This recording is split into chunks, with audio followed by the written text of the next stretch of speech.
RCR presenta al Foro Penal Venezolano en Aquí se habla libertad, con Alfredo Romero, director ejecutivo del Foro Penal. ¿Dónde están las mujeres de bien? ¿Dónde están esos hombres de fe?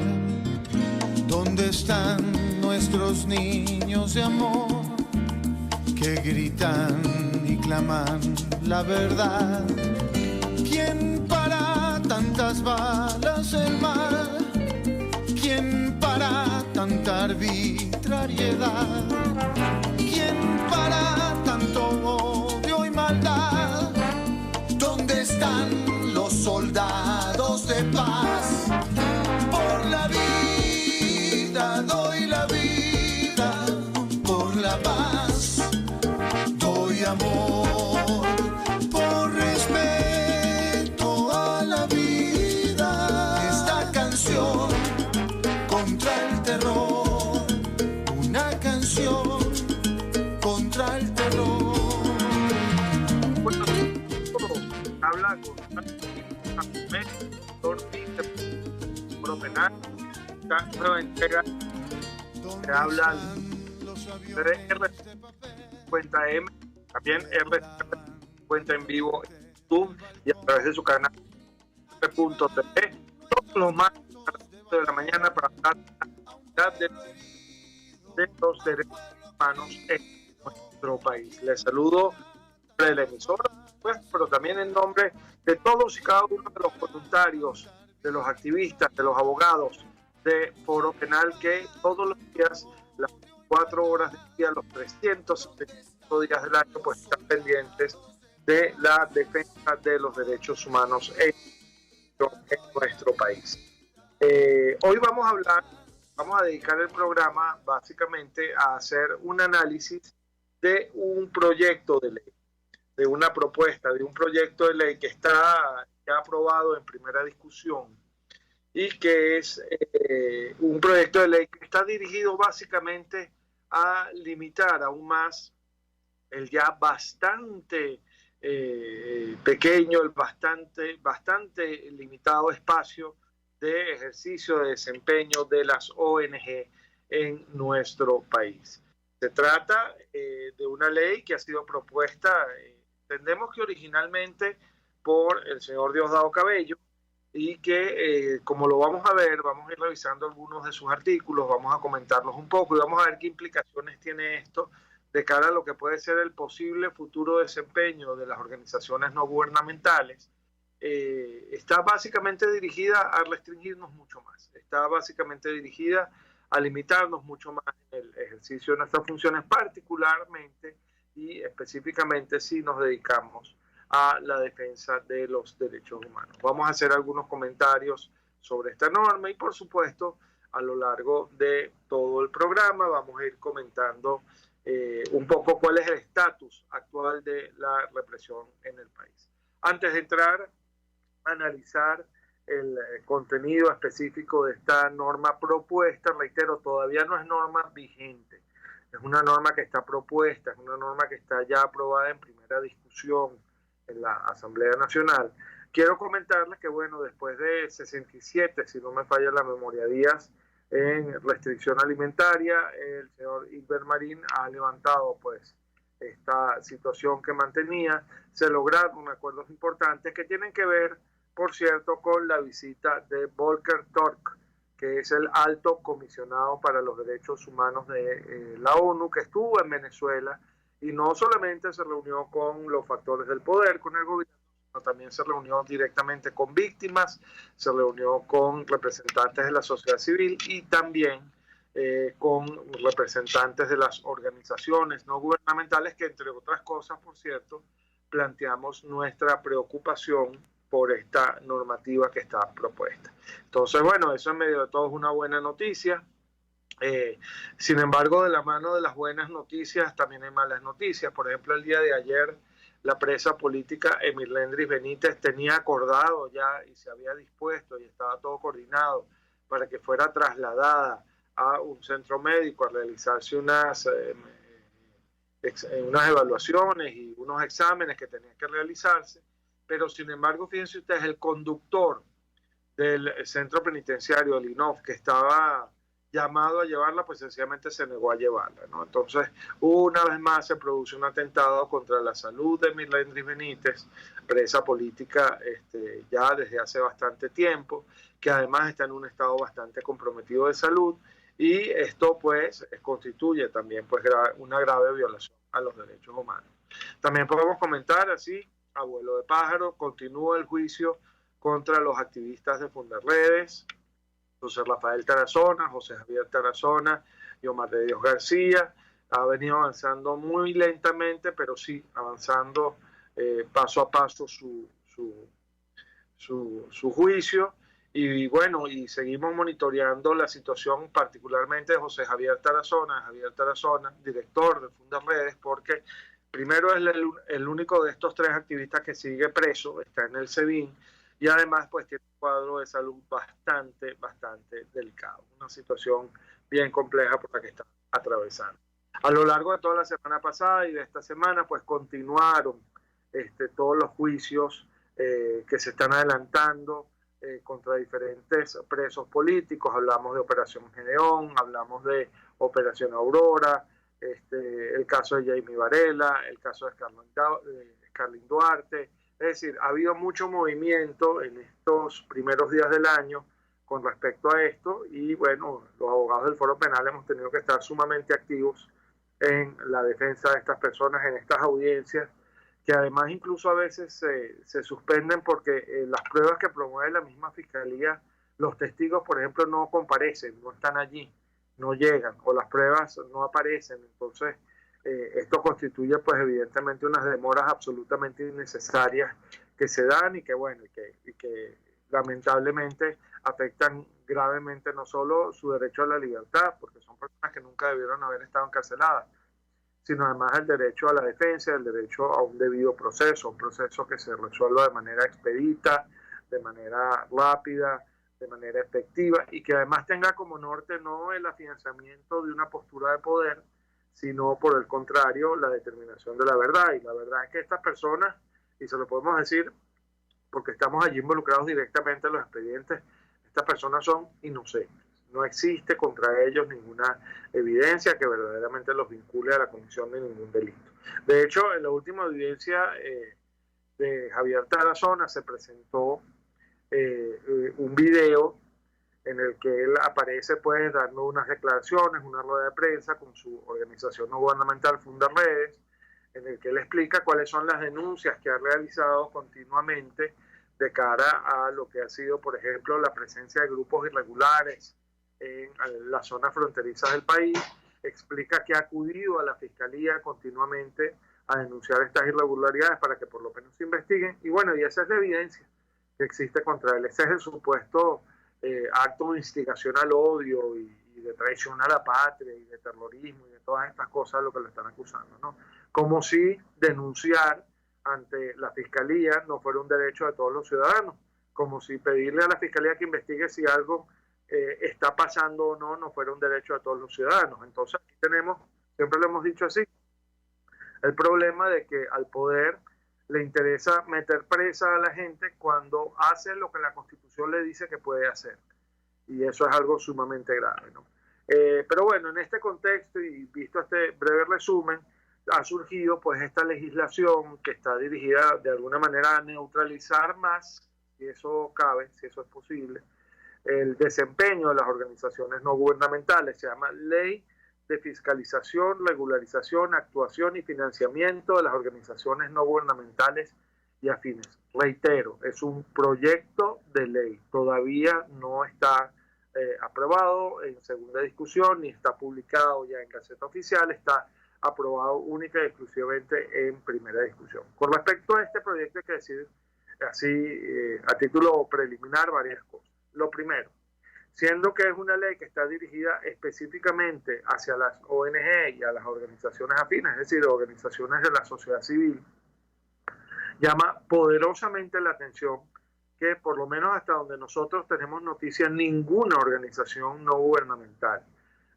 por lo menos de las que nosotros conocemos o sabemos, ha sido llamada a consulta. A ninguna se le preguntó absolutamente nada durante la redacción de lo que fue el borrador de este proyecto que luego fue llevado a la Asamblea Nacional, ¿no?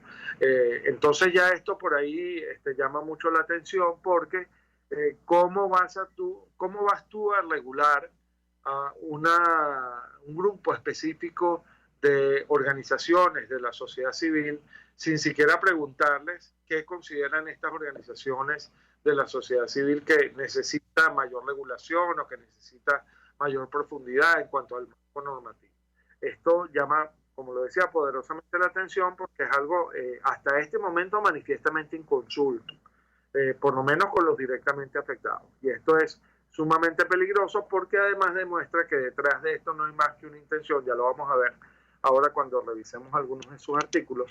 Detrás de esto está clara la intención de restringir aún más el poco espacio cívico de ejercicio y de contraloría ciudadana que nosotros podemos hacer como organizaciones no gubernamentales del desempeño del poder.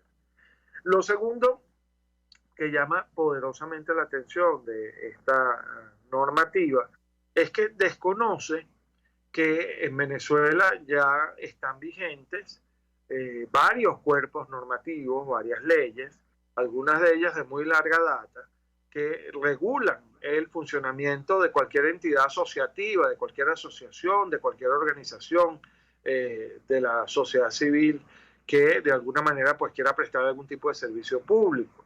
Estamos hablando de normas que van desde la Constitución hasta normas de rango sublegal, reglamentos, etcétera, pasando, por ejemplo, por el Código Civil, pasando, por ejemplo, por el Código de Comercio, por las regulaciones tributarias, etcétera. Es decir, ya las ONG estamos sometidas a la ley de registros y notarías, por ejemplo. Ya las ONG estamos sometidas a una serie de requisitos y de obligaciones legales muy específicas que todas cumplimos, o por lo menos las cumplimos cuando nos las dejan cumplir, y ya voy a hablar también un poquito de esto, pareciera ser que muestran como innecesaria esta regulación, que además es muy corta y tiene un sentido muy claro que ustedes mismos lo van a discernir de la lectura que hagamos de algunos de sus artículos, ¿no? Dicho todo esto, entonces vamos a pasar a analizar un poco algunas de las normas que contiene esta ley de fiscalización, regularización, actuación y financiamiento de las organizaciones no gubernamentales y afines. Yo vuelvo y repito, esto es importante. ¿Por qué? Porque alguna parte de la narrativa del poder con respecto a este tema es que se alega que es que las organizaciones no gubernamentales queremos andar por la libre y no queremos respetar normas y queremos hacer las cosas a nuestra manera. Y eso no es cierto. Nosotros tenemos en el Foro Penal fundado ya desde el año 2005 y antes de eso ya trabajábamos con otra organización que luego se fusionó con el Foro Penal que se fundó en el año 2002. Es decir, tenemos más de 20 años trabajando como organizaciones formales, como organizaciones respetuosas de la ley, que cumplen con los parámetros establecidos de la ley. Y cuando uno revisa el historial, por lo menos de las organizaciones no gubernamentales serias que existen en nuestro país, uno se da cuenta de que todas ellas han cumplido rigurosamente con todos y cada uno de los mandatos legales que se les ha hecho. Entonces, yo destacaba esto por eso, porque hay una parte de la narrativa del gobierno que apunta que es que las ONG queremos andar haciendo básicamente lo que nos dé la gana, sin respetar normas ni leyes, cuando esto no es cierto. Vamos entonces a analizar esta ley. Empezamos desde su exposición de motivos, ya se ve el sesgo que esto tiene, ¿no? Se citan algunos autores, no los voy a citar yo acá, que dicen que de alguna manera, las organizaciones no gubernamentales que trabajan en el país son entidades financiadas por gobiernos foráneos cuya única finalidad, según el gobierno y según dice básicamente esta exposición de motivos, es la de desestabilizar al gobierno. Y esto es radicalmente falso, ¿no? Entonces se habla aquí de que se reciben fondos de tal o cual agencia gubernamental, particularmente de agencias que tienen que ver con los Estados Unidos de Norteamérica, cuando la realidad es que eso no es así, por lo menos en el caso del Foro Penal, eso no es así. Dicho lo cual, tengo que aclarar algo, además. Todas las organizaciones no gubernamentales en el mundo funcionan con financiamiento externo, porque precisamente se trata de organizaciones sin fines de lucro, es decir, que no desarrollan actividades lucrativas, no son actividades comerciales las que desarrollan, son prestaciones de servicio que se ejecutan de manera altruista en la mayoría de los casos, sin necesidad de generar con ello lucro alguno, ¿no? Y todas estas organizaciones, estoy hablando desde Amnistía Internacional, que es quizás la más reconocida y la más grande hacia abajo, todas funcionan recibiendo financiamientos de embajadas, de instituciones, de los propios gobiernos en los que operan, para más o menos poder mantenerse, porque lo cierto es, y esto hay que decirlo, que nadie vive del aire, ¿no? En el caso del Foro Penal, por ejemplo, nosotros tenemos una dinámica de trabajo muy sencilla que nos ha resultado muy exitosa, que es que el Foro Penal no percibe ingresos de ningún tipo. El Foro Penal, como organización no gubernamental, y tiene unos voluntarios que trabajan gratuitamente para la organización y para las personas para las que les prestan asistencia, pero que están habilitadas para desarrollar sus líneas profesionales privadas de actuación. Yo, por ejemplo, soy abogado penalista, además de defensor de derechos humanos. Entonces, yo, además de mi trabajo con el Foro Penal, como vicepresidente de Foro Penal, yo tengo mis casos privados y los llevo también perfectamente. Entonces, yo lo que hago es prestar horas de mi tiempo, lo que hago es prestar mi tiempo a la organización no gubernamental, Foro Penal, de manera desinteresada, pero no me procuro la subsistencia con el Foro Penal. Yo me procuro la subsistencia con otros trabajos que hago, que son de naturaleza privada y cuya naturaleza siempre, y eso sí lo exigimos, siempre tiene que ser no política, no política. Nosotros, por ejemplo, no hacemos trabajo partidista para nadie, ni mucho menos, no nos involucramos en eso y de hecho nunca discriminamos a las personas que representamos. A nosotros no nos importa si eres del Partido Verde, del Rojo, del Azul, del Amarillo, del Blanco, de lo que tú quieras. Eso a nosotros no nos importa. Lo que nos importa es si ha sido víctima de una violación a los derechos humanos o no. Entonces, desde la misma exposición de motivos, les decía yo, pareciera ser que hay como un claro empeño en tratar de criminalizar el ejercicio de una función de una organización no gubernamental por el hecho de que pueda recibir de alguna institución foránea o interna financiamiento. Y eso está mal, porque todas funcionan así. Es más, de hecho, no es una organización no gubernamental, es una organización internacional. Pero la ONU, ¿cómo trabaja? La ONU trabaja recibiendo los aportes de los estados. Entonces, decir que como la ONU recibe los aportes de los estados, es un organismo que se va a plegar a solo lo que los estados le digan que se pliegue, por ejemplo, desconociendo la necesidad de respeto a los derechos humanos de esos ciudadanos, eso es un absurdo. Entonces, aquí entonces ya estamos partiendo de una base básicamente equivocada, ¿no? Sobre estas bases entonces se articula todo este proyecto de ley y llama mucho la atención que se hace como mucha propaganda o se pone mucho énfasis en el hecho de que este cuerpo normativo es sumamente respetuoso de la libertad de asociarse, de la libertad de autoorganización, de la Contraloría Social, de esa necesaria Contraloría de las relaciones entre los ciudadanos, los individuos, el poder, etcétera. Pero cuando uno lee la ley se da cuenta de que esto no es tan así, ¿ok? Fíjense ustedes, vamos a empezar por el objeto de la ley, artículo 1. Esta ley tiene por objeto promover y regular el régimen de las organizaciones no gubernamentales, ONG. Por cierto, aquí hay un error, dice ONGs, así con una S al final, y la Real Academia de la Lengua Española había dicho que eso no es así, que cuando se trata de una abreviatura, esa S está de más. Y afines en Venezuela como una actividad privada de relevancia pública regida por los principios del derecho venezolano. Faltó decir aquí también, que es importante, y por los derechos y por los principios, del derecho internacional, porque una de las cosas que desconoce esta este proyecto de ley son una serie de principios internacionales que deben respetarse cuando se trata específicamente de regulaciones a las organizaciones no gubernamentales, específicamente las que tratan con derechos humanos. Para lo cual se establece un sistema uniforme para su creación, registro, organización, funcionamiento, administración y desarrollo, así como para garantizar la transparencia en su manejo económico y financiero, incluyendo las fuentes de su financiamiento. Y esto yo quiero destacarlo con mucha claridad. No se trata de que las ONG no estén dispuestas a explicar, porque todos tenemos que hacerlo eventualmente, de dónde vienen los fondos o los bienes o la manera, los recursos con los que básicamente trabajan. No se trata de eso, pero aquí hay una clara intención de saber quién es el que de alguna manera ha perjudicado al poder. ¿Y por qué digo ha perjudicado al poder? Porque, fíjense ustedes, está abierta una investigación ante el Tribunal Penal Internacional por la posible comisión de crímenes de lesa humanidad en Venezuela. Esa investigación se ha nutrido básicamente del aporte de ¿quiénes? De las ONG. Entonces, básicamente el Estado está buscando la manera de cercenar esas posibilidades de financiamiento para que las ONG no sigan trabajando en lo que es su trabajo de registro, documentación y presentación de denuncias sobre gravísimas violaciones a los derechos humanos que se han venido cometiendo, ¿no?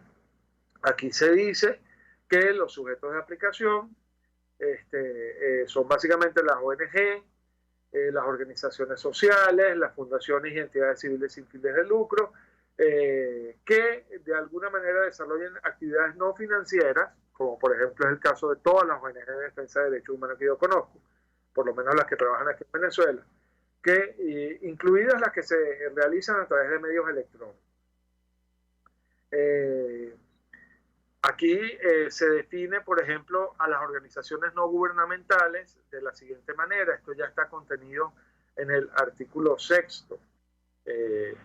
Dice, organización no gubernamental es una organización civil en cualquiera de sus distintas formas, expresiones, que no dependen del Estado, que no tienen fines ni ánimo de lucro, cuyas actividades se encuentran orientadas a fines benéficos, sociales o de interés general, relacionados con la preservación del medio ambiente, la salud, desarrollos científicos, tecnológicos, de derechos humanos, artísticos, literarios, religiosos, educativos u otros ámbitos de utilidad general.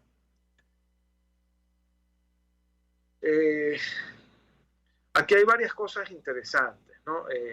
Vamos a empezar desde lo básico. Una de las cosas que primero limita, que primero obstaculiza el desempeño de una ONG es no poder mantener al día sus papeles, sus actas de asamblea, sus documentos contables, por ejemplo, etcétera, ¿no? Aquí dice, por ejemplo, en el artículo 8 que el registro de estas organizaciones no gubernamentales es obligatorio y que básicamente ese registro se ejecuta ante un órgano del Poder Ejecutivo, ¿no? Y esto llama mucho la atención porque es una de las primeras cosas que quiero destacar de los contrasentidos en los que incurre esta normativa. Para tú poder operar entonces como organización no gubernamental en Venezuela, además de cumplir todos los requisitos que tienes que cumplir previstos en las leyes civiles y mercantiles, tributarias y de registros y notarías que nos aplican, y además en todos los reglamentos y disposiciones de rango sublegal que nos aplican, tú tienes que registrarte y pedir una autorización para trabajar precisamente a el poder. Y esto es un contrasentido. ¿Por qué? ¿Por qué? Porque los derechos humanos, como construcción conceptual, como construcción lógica, los viola el Estado, los viola el poder. Entonces, fíjate, esta normativa nos pone a nosotros básicamente en una situación en la que las víctimas y las organizaciones no gubernamentales que se ocupan de la representación y defensa de esas víctimas del Estado le tienen que pedir permiso al Estado, es decir, al victimario o al potencial victimario o a los potenciales victimarios para hacer su trabajo. Y esto no se ha visto en ninguna parte. Esto es absolutamente absurdo. Una cosa es que tú tengas que cumplir con una serie de requisitos legales para poder operar legalmente, y otra cosa muy distinta es que tú necesitas una autorización de la entidad Estado, que es la que viola tus derechos humanos, para defender los derechos humanos. Esto abre evidentemente un margen de arbitrariedad muy amplio, porque voy a bajar el ejemplo de lo que sería, por ejemplo, un caso de delincuencia común. La víctima de un robo, de un hurto, o los familiares de la víctima de un asesinato, no tienen que ir a pedirle al delincuente, al ladrón o al asesino, permiso para ir a denunciar. Eso sería absurdo, ¿verdad? Bueno, esto es exactamente lo mismo que pasa aquí. La víctima de una violación a los derechos humanos, violación a los derechos humanos que solo puede estar a cargo del Estado, ahora resulta ser que tiene que pedirle permiso al Estado para trabajar, para defenderse, para de alguna manera poder hacer valer sus derechos.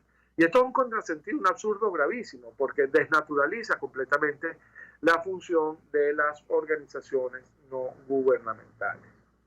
Aquí dice el artículo 10, los sujetos a los cuales les resulte aplicable la presente ley deberán inscribirse y mantener sus datos actualizados ante el ente competente en materia de registros y notarías, pero además se crea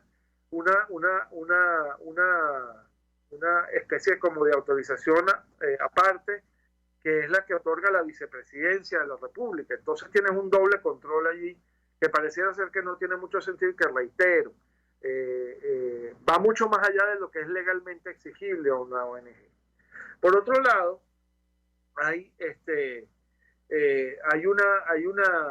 una obligación puntual que tenemos que cumplir de acuerdo al artículo 14, las organizaciones no gubernamentales, que tiene que ver con el suministro de información, cualquiera que ésta sea.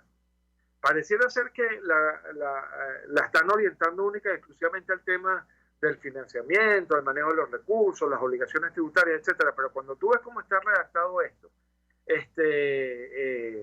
no parece esto tan claro y el margen de actuación es muy amplio. Dice, el numeral 7 del artículo 14 propuesto dice que es obligación de las organizaciones no gubernamentales entregar a la entidad competente del Estado la documentación e información que les sea requerida de forma completa y clara, incluyendo la que se generase en el futuro como consecuencia de la operatividad de la organización no gubernamental. Como ustedes pueden ver allí, ahí no dice por ningún lado entregar la información financiera, entregar los registros contables, que es lo lógico. Nadie está exento de justificar de dónde obtiene, por ejemplo, recursos para trabajar. Eso está claro. Pero aquí no dice eso, aquí dice cualquier información. Y esto sitúa a las víctimas en una postura muy particular de indefensión.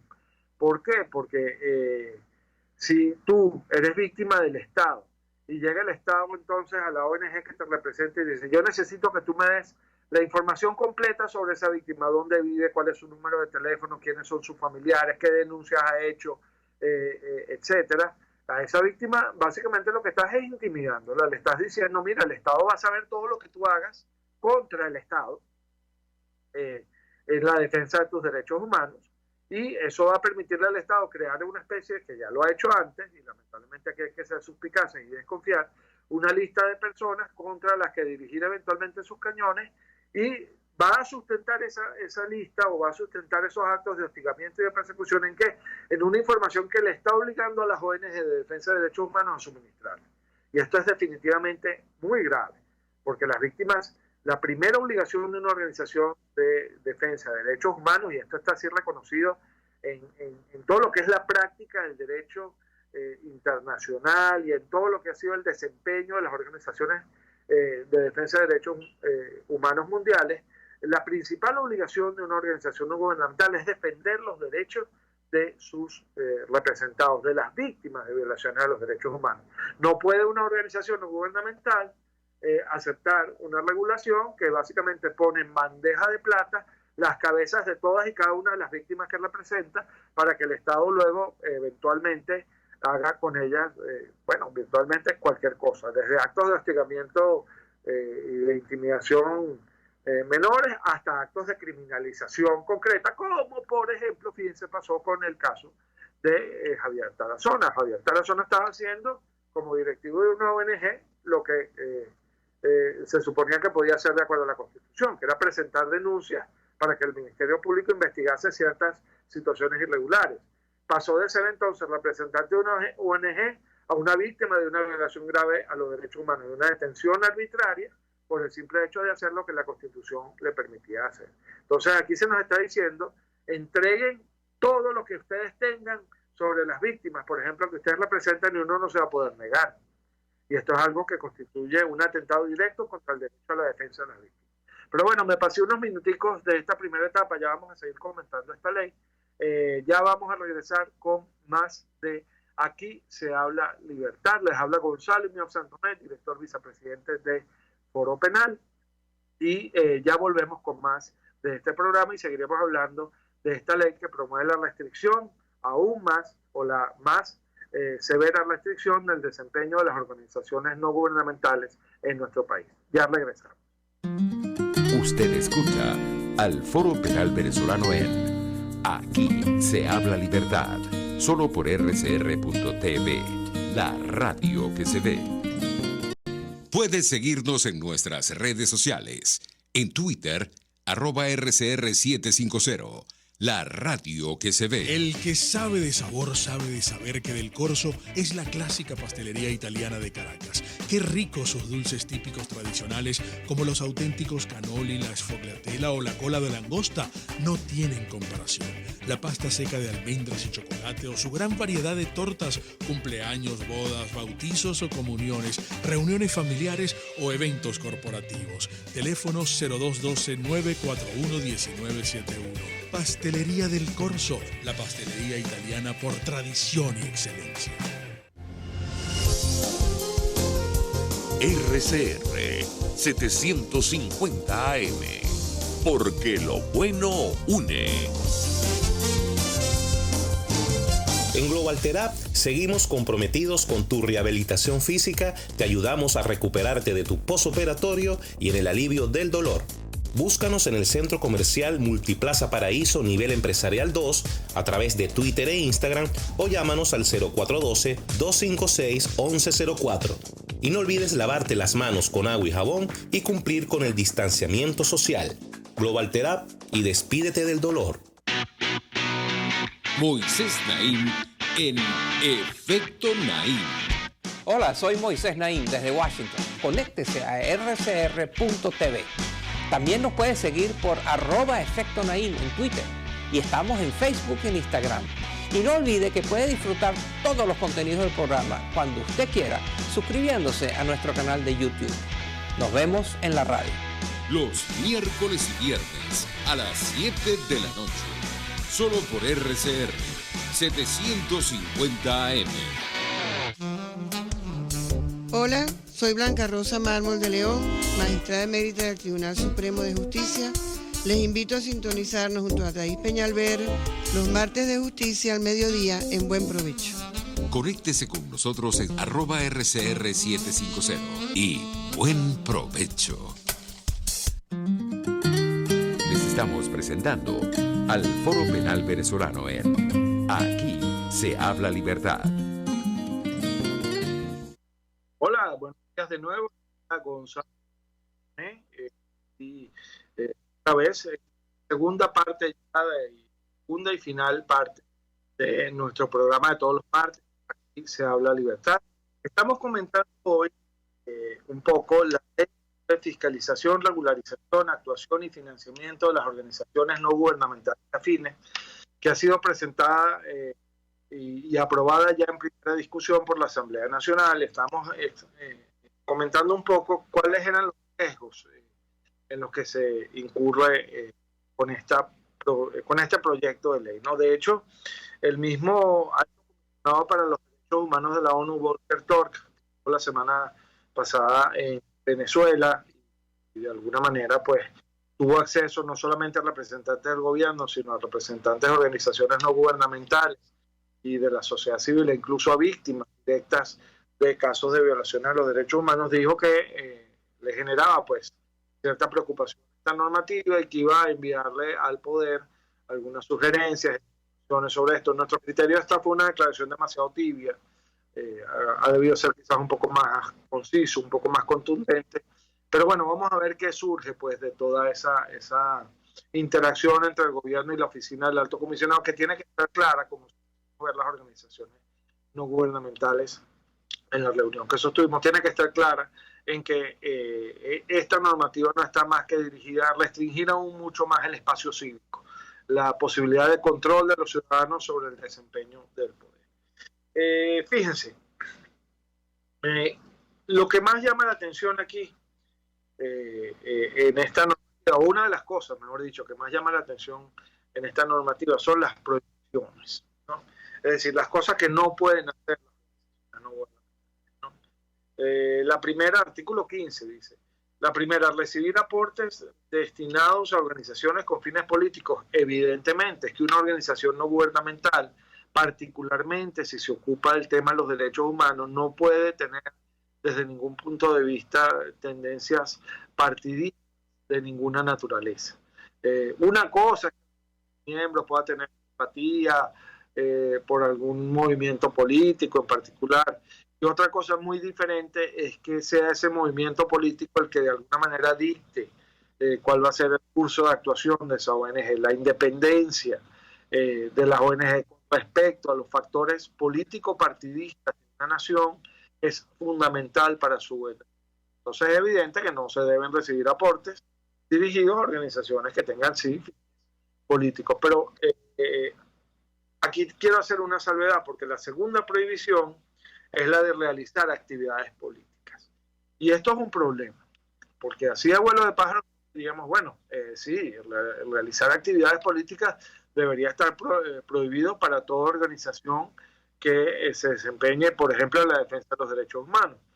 Y esto está bien siempre y cuando se precise con claridad a qué se refiere la normativa cuando habla de actividades políticas, porque es un recurso típico de los regímenes de poder de corte autoritario el utilizar palabras vagas o excesivamente amplias para eventualmente llenarlas del contenido que al poder le parezca según sus necesidades coyunturales para ¿qué es una actividad política? ¿A qué se refiere específicamente esto de una actividad política? Porque yo, por ejemplo, siempre he dicho que desde el punto de vista de la política con P mayúscula, no hay nada más político que la defensa de los derechos humanos. ¿Por qué? Porque la defensa de derechos humanos es lucha de ciudadano contra poder.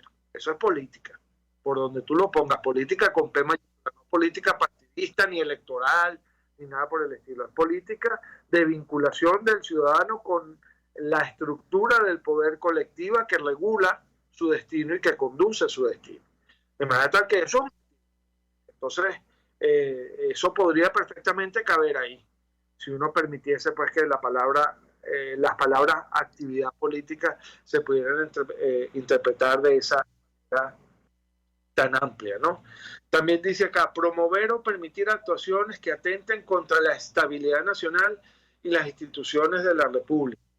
Estos son estos de lesa autoridad, por ejemplo, los actos de desacato o los actos de alguna manera rebelión o cuestionamiento, crítica al poder, que al poder le pueden parecer como desestabilizadores. Y así ha pasado a lo largo de estos 20 años y nosotros podemos dar fe de esto. Nosotros hemos visto a personas que han sido encarceladas, por ejemplo, por tener en su biblioteca un libro de Mahatma Gandhi, un libro sobre la historia, y eso se consideró o lo consideró el funcionario en ese momento un acto desestabilizador y subversivo. Lo que yo entiendo que yo lo que quiero que se entienda es que las ONG no tenemos ninguna intención de desestabilizar a nadie, pero sí tenemos intención de señalarle al poder dónde están sus errores, dónde están sus fallas o dónde están los delitos, las graves violaciones a los derechos humanos que cometen sus funcionarios, para desde allí construir el cese de la impunidad, por ejemplo, en esta materia, y construir una política de derechos humanos, sana, coherente, consona con la pauta de la Constitución.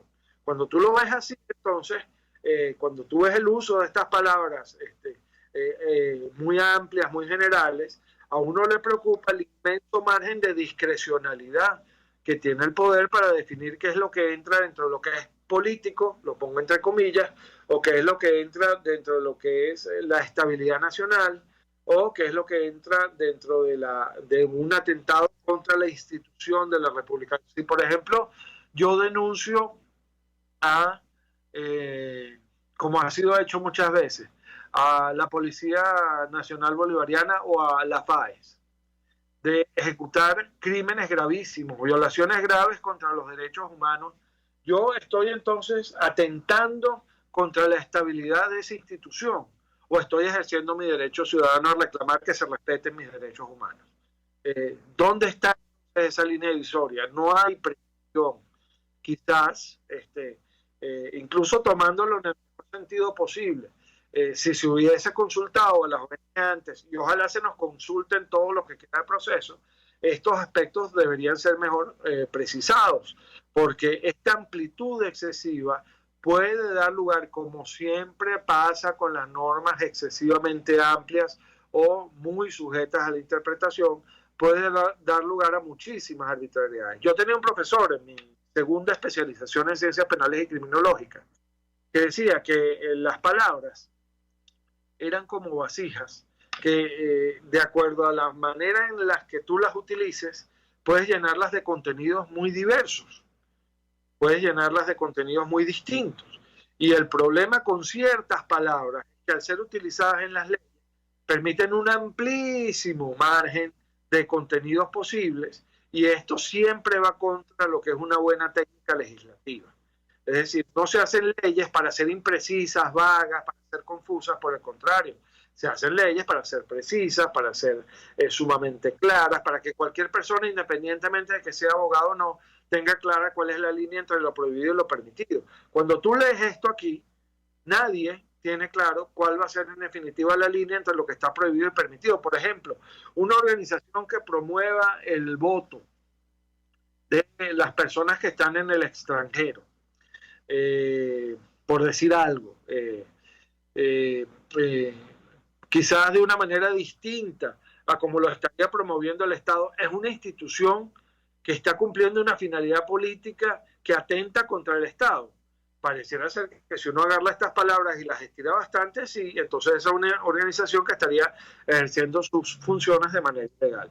Una organización que defienda los derechos humanos está ejerciendo una actividad política. Bueno, sí, porque como lo dije antes, no hay nada más político que la lucha, la continua tensión entre el ciudadano y el poder. El ciudadano que quiere ejercer sus derechos y el poder que se los limita. Eso es político. El político con P mayúscula, político no partidista electoral ni nada de eso, político en el sentido de lo que es el control ciudadano sobre el desempeño del poder. Entonces eso cabe ahí, entonces no podríamos ejercer nuestras funciones. Y así sucesivamente, pues hay toda una serie de cosas en esta normativa que hay que revisar, porque las sanciones por el incumplimiento de las obligaciones previstas en este proyecto de ley pueden llegar hasta la definitiva suspensión del ejercicio de las actividades de esa ONG o incluso a su completa eliminación. Y esto es absolutamente contrario al derecho a la asociación, al derecho a organizarse y al derecho a la Contraloría Social, que tan cacareado fue en 1998 y en 1999 cuando se promulgó la Constitución bolivariana. Entonces, con esto hay que tener mucho cuidado, ¿no? Y hay que verlo con lupa. Todavía estamos a tiempo y hacemos un llamado a los factores de poder involucrados en esto, a consultar primero a los directamente interesados, para ver qué aportes podemos hacer a esa normativa, para hacerla más clara en todo caso, y para evaluar también si es verdaderamente necesario o no. Y también para corregir los errores que haya que corregir. Nosotros, por ejemplo, el Foro Penal, plenamente dispuestos a sentarnos a hablar con quien haya que hablar, para mejorar las graves deficiencias y falencias que tiene esta normativa. Aquí estamos, a la orden y a la disposición de quien lo necesite. Pero lo que no podemos hacer es aceptar imposiciones que además nos impedirían hacer nuestro trabajo como debe hacerse, no lo que dice Gonzalo Imión, no lo que dice el Foro Penal, sino lo que dicen los estándares internacionales, y además atentaría gravemente contra, así como está, contra los derechos de las víctimas a ser representadas en defensa de sus derechos, violentados ¿por quién? Por el mismo Estado que está tratando de limitar el ejercicio de sus derechos y el ejercicio de la defensa de tales derechos a través de las organizaciones no gubernamentales. Bueno, ya con esto estamos terminando. Voy a cerrar rápida y brevemente con la máquina de la represión. La máquina de la represión.